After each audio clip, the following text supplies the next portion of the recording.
Sir मुझे एक बात समझ नहीं आती सुधांशु त्रिवेदी जी, अनुमान लग रहे हैं, अनुमान जरूर लग रहे हैं। ठीक है सर। सुधांशु त्रिवेदी, मुझे एक चीज समझ नहीं आती। पहले तो मुझे लगता था केवल न्यूज चैनल के दफ्तर में ही ये दबाव रहता है कि हर समय आपको ब्रेकिंग न्यूज की तलाश है। अब तो लगने लगा कि हमारी राजनीतिक पार्टियां, हमारे देश के लोग, वो हमसे ज्यादा ब्रेकिंग न्यूज की तलाश करते हैं, और वो भी यूएन के मंच से करते हैं कि वहां से ब्रेकिंग न्यूज दे दे कोई विदेश मंत्री। क्योंकि सोशल मीडिया और इतने सारे वादे इन्होंने किए हैं, इसलिए लोगों की एक्सपेक्टेशन बढ़ गई है।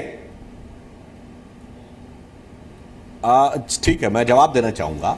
देखिए, आज का दिन तो वक्तृत्व का था और कृतित्व के लिए सरकार पूरी तैयारी कर रही है, और ऐसा नहीं कि यह बात हम किसी आधार के बगैर बोल रहे हैं। सापड़ा साहब, ध्यान रखिए, आज पाकिस्तान की वो हालात है कूटनीतिक दृष्टि से कि चीन को छोड़कर कोई भी देश उसके साथ खड़ा नहीं है। उसका सबसे मजबूत साथी समझे जाने वाला अमेरिका जब तक फटकार रहा है। सऊदी अरब और संयुक्त अरब अमीरात जैसे उसके साथी भी आतंकवाद के मुद्दे पे उसके साथ नहीं खड़े हुए। सार्क की बैठक हुई और इस इलाके के दो सबसे बड़े मुस्लिम कंट्री अफगानिस्तान और बांग्लादेश, दोनों ने पाकिस्तान के खिलाफ एलानिया तौर पे उस में बोला, और गृह मंत्री जिसमें गए थे। तो हमने पाकिस्तान को जिस ढंग से कूटनीतिक धरातल पर अलग थलग करने की सफलता प्राप्त की है, उसे स्वीकार करना चाहिए, और हम रणनीतिक आधार पर भी सफलता प्राप्त करेंगे। जब आपने एक अच्छी बात कही कि भाई टीवी चैनल्स पे बोलने से कुछ नहीं होगा, तो यह भी बात मैं पूरी विनम्रता से करता हूं कि क्या डिप्लोमेटिक स्ट्रेटजी होगी और क्या मिलिट्री स्ट्रेटजी होगी, यह टीवी चैनल पर विवाद का या बातचीत का, चर्चा परिचर्चा का विषय नहीं हो सकता। हां, अगर आप कहें कि कुछ नया क्या हुआ है, तो मैं फिर यह बात याद दिलाना चाहूंगा कि कहां एक पिछली सरकार के दौर में शर्म शेख में पाकिस्तान और भारत के ज्वाइंट स्टेटमेंट का पार्ट बलूचिस्तान हुआ था। यानी कहां भारत पाकिस्तान के द्विपक्षीय संबंध में हमने बलूचिस्तान को उसका एक डिस्कशन का पार्ट मान लिया था, और कहां संयुक्त राष्ट्र संघ में बलूचिस्तान का मुद्दा हमने उठाया है। तो जमीन आसमान का अंतर आया है आज इस मौके के ऊपर। जो अंतर पाकिस्तान को दबाव अंतरराष्ट्रीय धरातल पे हमारी सरकार आने के बाद महसूस करना पड़ रहा है, जो आपकी दरगाह, और पूरा इत्मीनान रखिए, मिलिट्री दबाव, स्ट्रेटेजिक प्रेशर, रणनीतिक दबाव भी वैसा ही कब्रें खोदने जाओगे तो मैं भी बहुत कुछ बोल सकता हूं।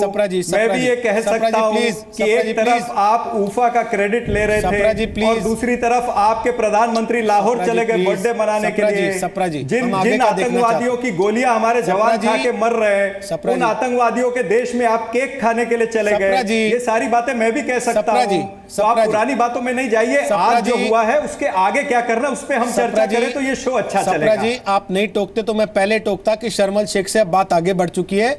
कमान अब आप लोगों के हाथ में, आप आगे किस दिशा में ले जाते हैं, देश उस तरफ देख रहा है। इसलिए प्लीज, और दर्शकों को ये अच्छा नहीं लगेगा कि आज के दिन जब वो अपनी विदेश मंत्री के लिए ताली पीट रहे हैं ना, कहां ले जा रहे हैं, नहीं, अब अपनी विदेश मंत्री के लिए लोग ताली पीट रहे हैं, और वो देखें कि भाई विदेश मंत्री से उम्मीद करते हैं दुनिया को अपनी तरफ कर ले, या अपना विपक्षी अपनी तरफ नहीं है।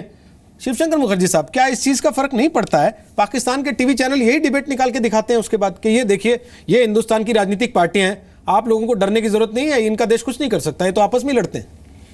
देखिए, ये तो बिल्कुल सही बात है, लेकिन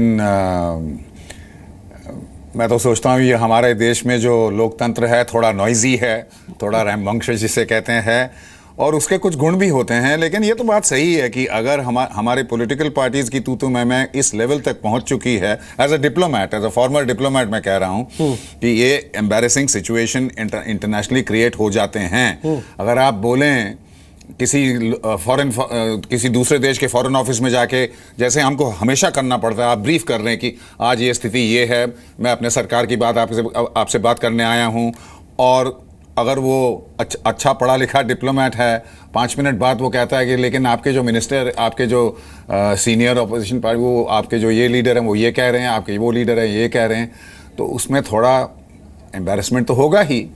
लेकिन इसका मतलब ये नहीं है कि the business of an opposition is to oppose.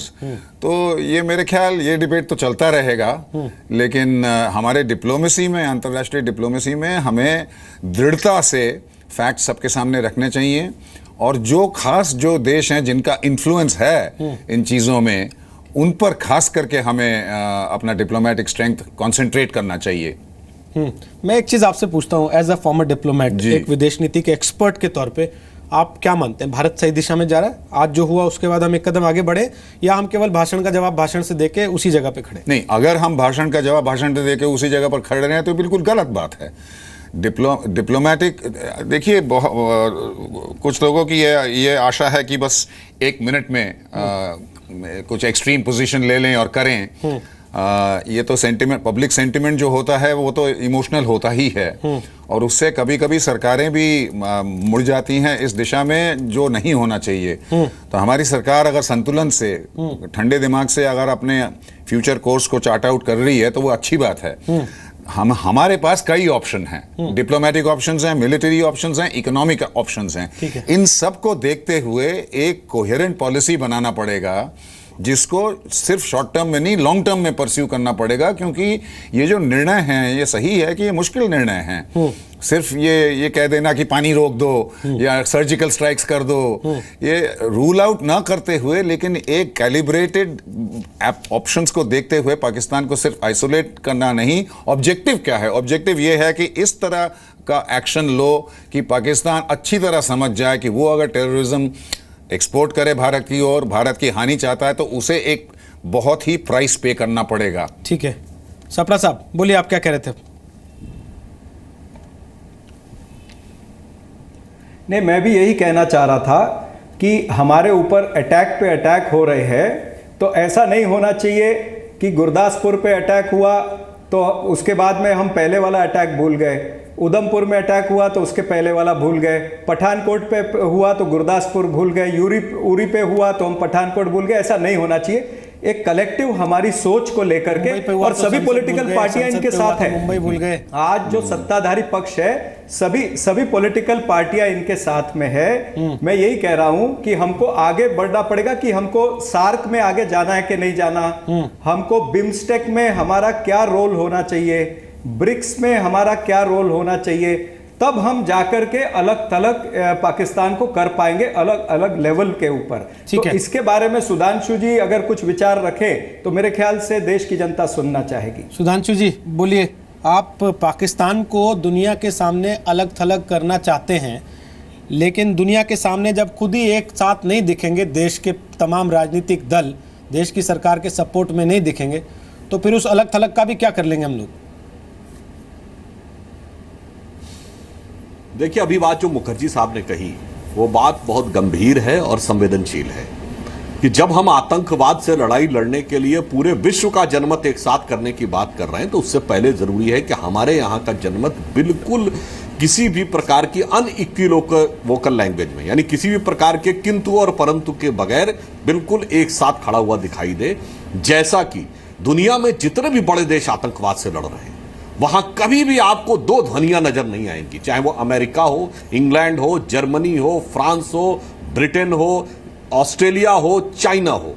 दुर्भाग्य रहा है कि भारत में ही कभी कभी आतंकवाद को लेकर एक अलग प्रकार की चीजें सामने आने लगती हैं। हमारे यहाँ बुद्धिजीवियों का एक वर्ग है जिसको इसको एक वैचारिक आवरण यानी एक आइडियोलॉजिकल कवर देने लगता है, तो किसी को व्यवस्था का मारा बताने लगता है। इस ढंग की दो बातें कम से कम एक मिनिमम बॉटम लाइन तय हो जानी चाहिए, और इसमें लीड पॉलिटिकल पार्टीज को, राजनीतिक दलों को लेना पड़ेगा कि भाई अगर कोई वर्ग कुछ बोलता भी है तो हमारे राजनीतिक दल बिल्कुल दृढ़ता के साथ एक रहें, तब हम उसका प्रभावी उत्तर दे पाएंगे। देखिए, सरकार के स्तर पे जो करना है तो सरकार करेगी, स्ट्रेटेजिक एस्पेक्ट पे जो करना है वो करेगी, मगर किसी भी प्रकार का मनोवैज्ञानिक और वैचारिक समर्थन यानी आइडियोलॉजिकल और साइकोलॉजिकल सपोर्ट कि हम टीवी पे बैठ के ये कहते हैं जो देश विरोधी नारे लगा रहे हैं यूनिवर्सिटी कैंपस में, उनको गिरफ्तार क्यों नहीं करते, उन पे कार्रवाई क्यों नहीं करते, और फिर हम उनको सपोर्ट देने वहां पे पहुंच भी जाते हैं। मैं बहुत सारी चीजें तो सर हमारे इस विषय पे नहीं आना चाहता हूं, फिर भी रोहित जी मैं कहना चाहूंगा कि भाई भारत तेरे टुकड़े होंगे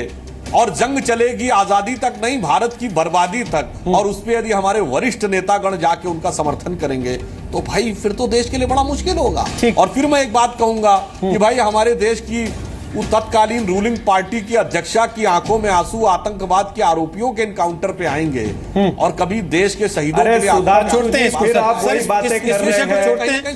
फिर झगड़ा हो जाएगा सर, इस पे फिर झगड़ा हो जाएगा मुझे लगता है। और आज का समय जो है वो झगड़ा करने का नहीं है, वो दुनिया को ये दिखाने का है कि भारत एकजुट है और पूरी ताकत के साथ भारत इस समय खड़ा हुआ है। उसकी सेनाओं का मनोबल पूरी तरह से ऊंचा है, और वो किसी भी तरह की हरकत का मुंहतोड़ जवाब देने के लिए तैयार हैं। और ठीक उसी तरीके से कूटनीतिक स्तर पर भी हम मुंहतोड़ जवाब देने के लिए तैयार हैं, जैसे सुषमा स्वराज ने ताल ठोक के जवाब दिया है।